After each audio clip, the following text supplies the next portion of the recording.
Welcome back to the channel. I'm that bearded mechanic, and behind me you see a 2016 Dodge Journey 2.4 liter, one of my customers' vehicles. I've already replaced the alternator on this vehicle. It needs a battery as well, so I'm going to go through the process of changing the battery on that. Quick, short, sweet, and dirty, because everybody seems to make it like a big, huge deal that it really, honestly isn't. Yes, it's kind of a pain in the ass. You have to jack up the vehicle and proceed to get to the battery into the fender. So let's get to it.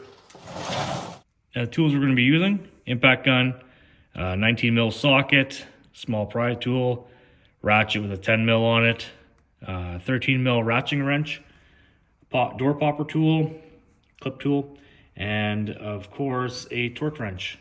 Obviously jack and jack stand as well. Gloves if you wish, because you are dealing with battery. If there's any acid and crap all over the battery, you don't want that all on your hands. First step, if they have a locking lug nut, make sure said customer or friend or whoever they may be has the actual locking lug nut. Make sure it's the correct one. It does work. I've had it before where they did have one and it wasn't the correct one for the vehicle that I was working on. So before you lift the vehicle up, I suggest cracking these loose.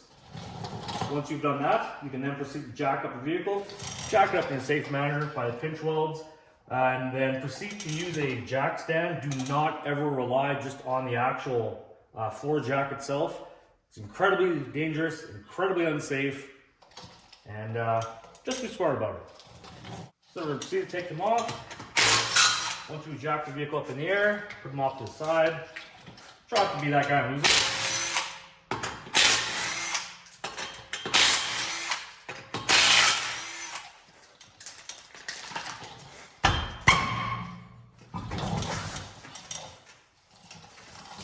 And just roll the wheel off the side. And proceed on to step 2. Use your pry tool for this one. And then for step 2, you're going to proceed to take off the splash guard. You do not have to take off the entire splash guard. Dodge was actually smart and made it into a half splash guard. You only have to remove this bottom portion to access the battery right behind here. You have clips right here, here, here, there, there, and there, and there. Once you pop them free, just drop them down and off you go.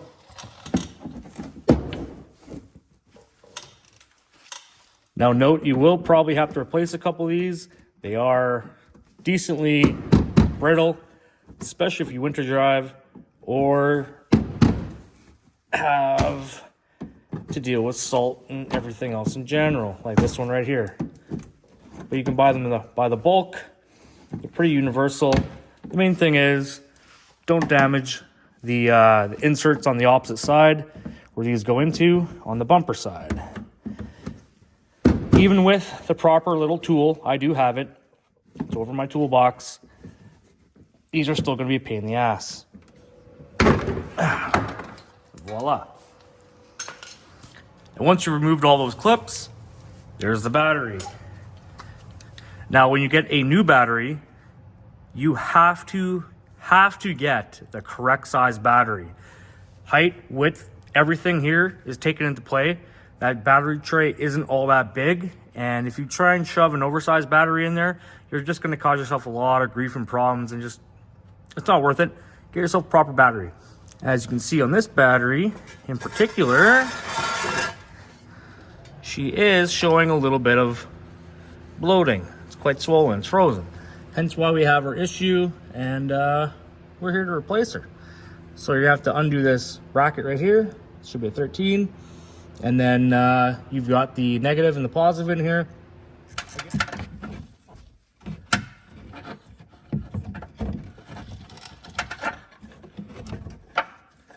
Let me just proceed to lift it up, out of the way.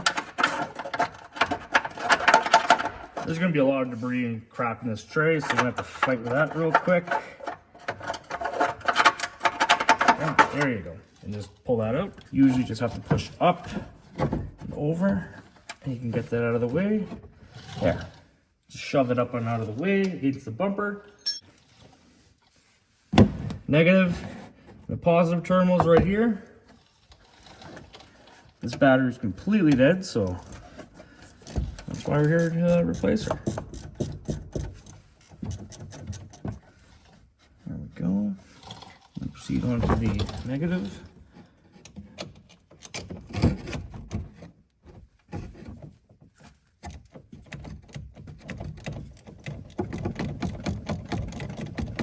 Grab yourself a flat angle pry bar. Just kind of carefully work it up. And that should just pop them free. Don't reef on them.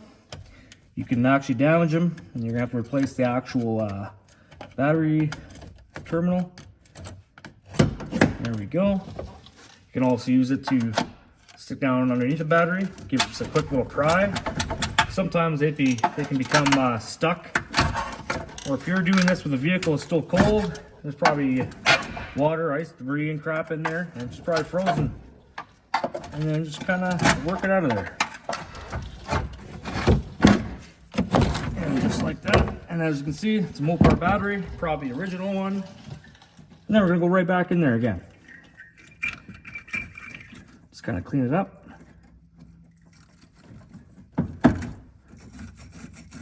Getting debris and garbage off there. This one's relatively clean. Do that to the positive as well. This is kind of nasty.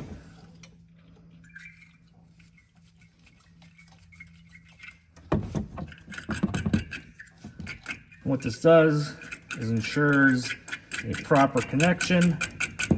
The battery is not going to have any issues. While you're in here too, you can actually clean up in here. If there's any junk on the battery tray, just kind of sweep it out of there. It does indeed have a plastic tray that you can lift up and out, and then proceed to just dump. There we go. Make it a hell of a lot faster. A little lot of crap in there. It's not good. Because these trays do like to rust out. And there we go. Let's grab our new battery. We've already ensured it's the correct size, correct mounting. Just gonna move that one cable back up and out of the way, and proceed to slap the battery in there. Come on, you. There we go. We're in. Okay, double check, make sure that J hook at the back is where it needs to be. It has a little flat plate with a hole in it. That J hook comes back over top and hooks in like that, and then comes across the top of the battery. And you're gonna grab your other J hook. Make sure it goes down inside of here. Make sure it is oriented so it does not have a way to come out. That's going to be a J this way or a J that way. It will not come back out. You're going to slip it in through the hole here, the eyelet, and proceed to bolt it down. Now, it does not have to be reefed down with Herculean strength. It just needs to be snug down. You do not need to worry about cracking the battery. It can happen. That top bar will compress down onto the battery. You also want to make sure that there's no cables or anything that have dropped down and gotten pinched in between that bar and the battery either, especially the two battery cables as well. Do her nice and snug. Yeah, she ain't going nowhere. All right, so we're gonna hook up the negative. Make sure she's on there. Come on.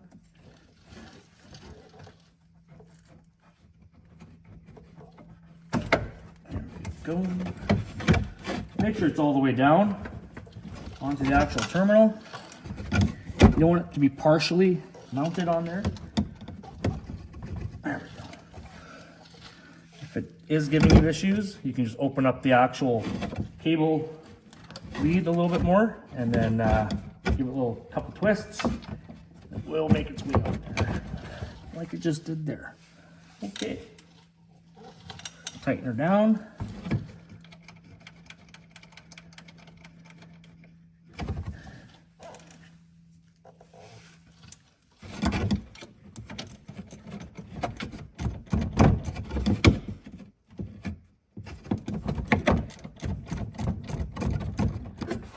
And we're going to slap that on there too. Make sure that one's on there real good. Give her a little twist.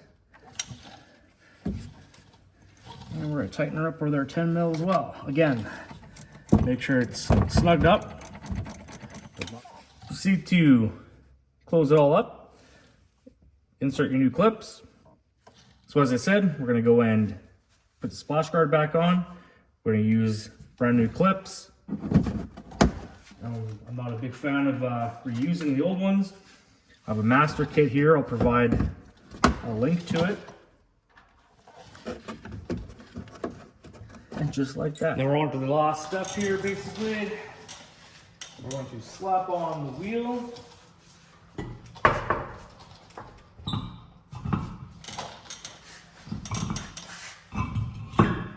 Before you do step 2, you can also verify that you do still have power to the system. So you don't have to come back down here and take off the wheel again.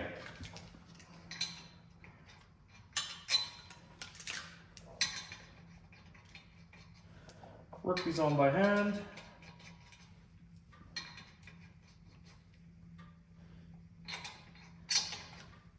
And I know somebody out there is about to lose their mind right now. Just gonna zip them on real quick. They're not going insanely on hard. You can stop for that in the comments. There we go. We are going to lower the vehicle now, and we're going to torque these to factory spec.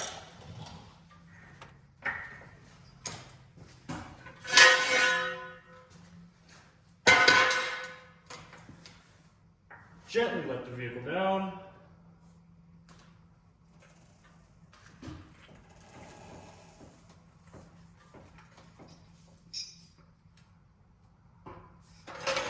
If you have any type of jack pad like I do here to protect the pinch weld, make sure that came off with the jack. Is it left up on there?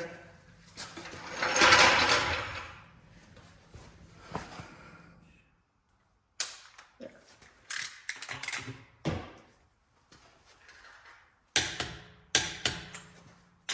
Again, in a crisscross pattern.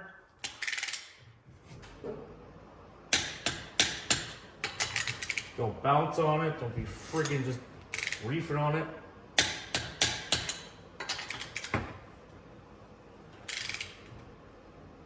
There you go.